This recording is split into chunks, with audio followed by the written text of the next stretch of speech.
Well, welcome viewers. My name is Enos Changolo, and this is your favorite online radio, Safari Radio. And today I am with Mr. David Angango, the training manager at Trans World Radio Kenya. Trans World Radio Kenya is an interdenominational Christian media house, which is part of an international media broadcasting consortium with headquarters in Kare, USA, and African head office in Johannesburg, South Africa. Mr. David Angango is currently the training manager at Trans World Radio Kenya, having risen through the ranks from being a normal radio presenter to a production assistant and later on to many other portfolios within the organization to what he is currently doing as the training manager. Part of his work is to make sure that organizations within Trans World Radio Kenya are well trained, its personnel are well trained, and to come up with ideas to help grow and impact people in the areas in this country that do not have education. And this is what training is being done at by Trans Radio with Mr. David Angango. Now today, he's going to be talking to us about what Trans Radio is doing, something called integrated radio learning. And this is where we start. So welcome so much, Mr. David. Thank you very much. To begin off, for those who do not know really, what is integrated radio learning?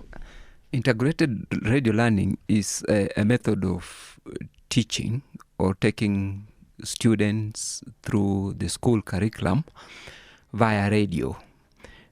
Our aim or our plan is not so unique, but it's new in the sense that we're trying to provide the actual classroom environment to a student via radio. You said it is not very new, yet it is unique. What exactly do you mean? Was this there before? Yes, there is a school curriculum via radio run by the government. But what we've set out to do is to make it local. For example, if we have children, let's say in a place like Samburu, we are going to use teachers from Samburu to avail the lessons to the children of Samburu via a radio station that is based in Samburu. Now we are going to the nitty-gritty about how it works. You say you are going to use teachers in Samburu.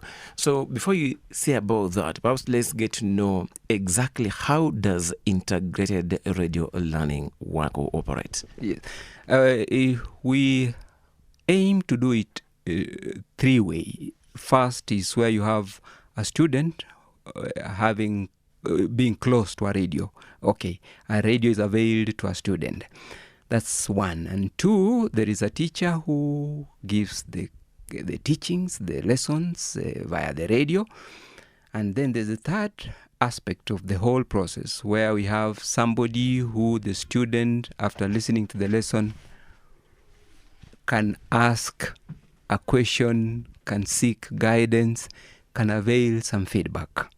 And we are calling it integrated because we are looking at it as something that is going to come from the community itself. It's not something from outside. I may point out here that the normal school curriculum via radio that's done by the government is centralized. So the lessons are being offered countrywide. We want to make them be local so that they appeal to the students in their environment.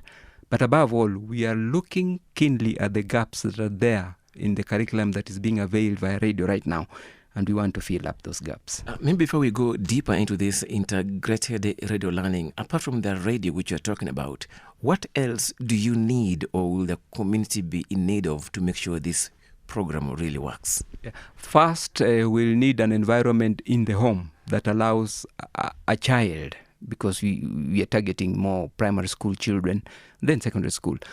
We want an environment that will allow a child to sit and concentrate. And we've thought in advance that maybe early evenings or late after children have had supper, that would be an ideal time to put a program on air. So that's number one. The second need is ability or access to a mobile phone, because what we have thought through is that we want the person handling the feedback, the teacher at the other end. It's not going to be a burden to the student to get to him or her via mobile.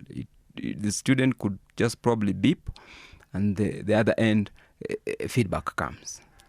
Wait a minute, Mr. Ngango. You mean there's a radio lesson going on radio, which is maybe live or recorded, and then when these young people listen to the radio, they get a question to ask at the end of the lesson. They beep the teacher or they call the teacher, and the teacher calls back, and they have a discussion on phone about what has been happening. Yes, the student will have an opportunity to call the teacher, and the teacher can answer the question.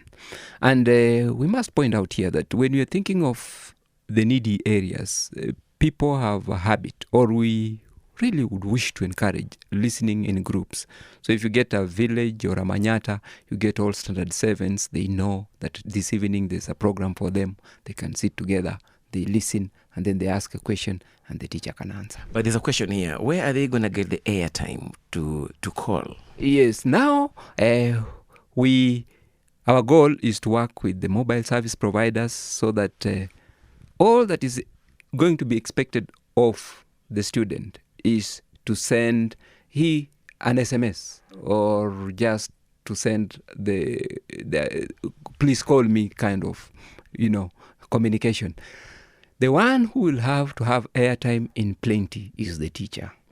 And that is something that is being factored. We're looking at, what will the teacher need to handle the feedback? And on top of that is how much would he need for airtime.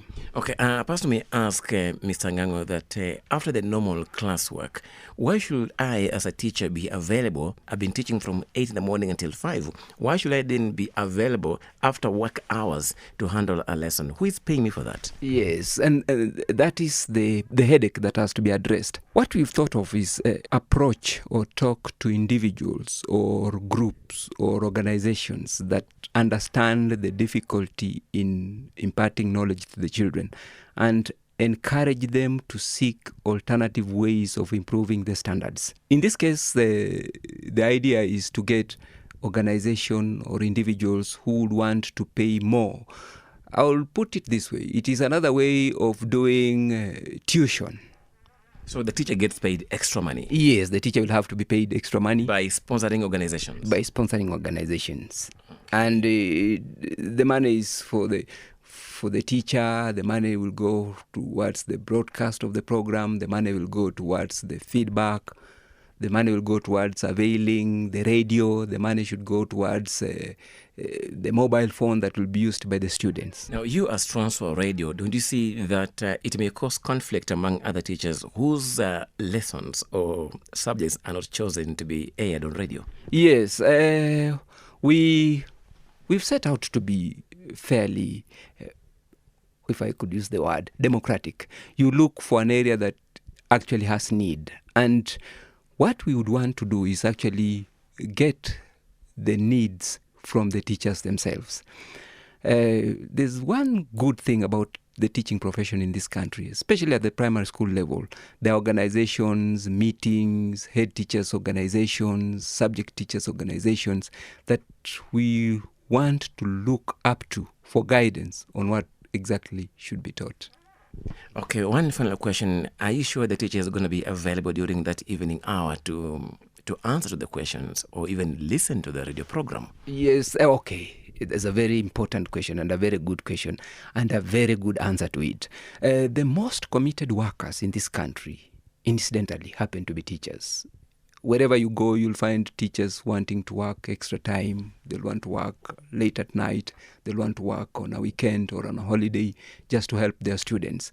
And we felt that many are being limited because of the facilities available. There are those who would want to, you can get a teacher who is good in a certain subject and he thinks he can help many more students than his class. This is going to give him an opportunity. Okay, thank you. I think we'll continue tomorrow, same time, same hour, with Mr. David Ngango to know more about integrated radio learning, a new format, a new way of teaching students or pupils in the so-called forgotten areas of this country, so that they can also access education like any other young child in Kenya, because it is in our constitution that universal access to education in Kenya is a right.